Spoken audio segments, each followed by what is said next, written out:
Alright, so this is like take 12. So this is me. My name's Rachel McKelkin, and I'm starting a poetry blog thing where I'm addressing social justice issues through spoken word poetry. I wrote this one 2 days ago. I finished it today. It means something to me, and I hope it starts a conversation with you all. So it might be a little choppy, but here it goes.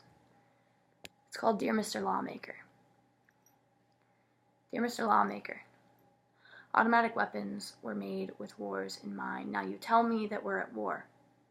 You say it's us against them, against weapons, 3 fronts, 22 dead, and not enough soldiers. So as a 22-year-old with an 18-year-old brother, I can't remember the day I got a letter telling me we were both drafted. And I certainly can't remember a day that we were both trained, but I'm on one front, him on the other, and I hear one of us may die soon. So before I do, I figured I'd write a letter to you and do you the respect that you didn't give me. Dear Mr. Lawmaker, if you want to do this thing, then let's do it right. Let's start arming America to the teeth. I mean, after all, why give a 16-year-old a pair of car keys when you can give him an AK-47 to drive on his birthday? Why give him an education when you can gift him bullets and tell him to use those as his therapy? Why give him a run round when he can have 50 to silence all the bullies in one day? Why call him a boy, then label him ill? I mean, he's not old enough to drink liquor, but he's old enough to spill his own blood to ink the paper on your desk. Dear Mr. Lawmaker, why dress a boy in a suit and tie for church on Sunday when he can wear bloody slacks to his own funeral on Monday? Let's drape this country in young blood because guns aren't the issue. Let's preach violence because anarchy is what keeps you comfortable and your paychecks written. Dear Mr. Lawmaker, we are Americans. We know what these weapons are used for when put in the wrong hands. We know what happens when you give a kid a gun and force them to use it. We saw it with Coney 2012, but I guess now it's different. Now it's at home. Now it's called freedom.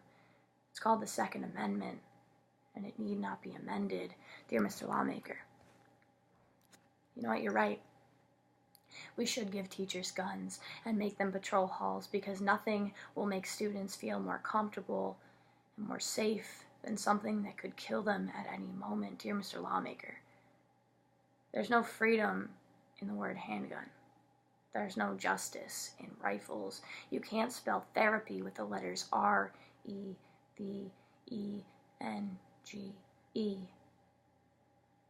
But somehow you are raised to think that those 2 words are the same. Dear Mr. Lawmaker, my brother now knows escape routes from 2 of his high school classrooms. He didn't learn them from his teacher.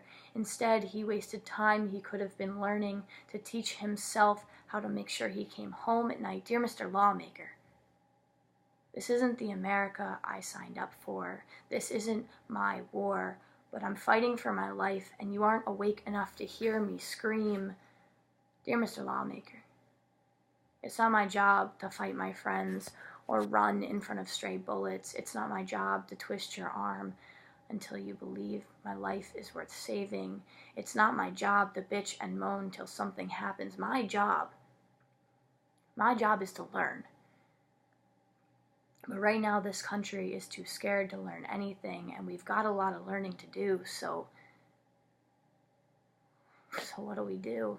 Dear Mr. Lawmaker, I won't ask you again, but instead I'll leave you this letter. Do you the courtesy you never gave us when we were drafted to your war. It reads, Dear Mr. Lawmaker, welcome to the war. I hope they trained you better than they trained me.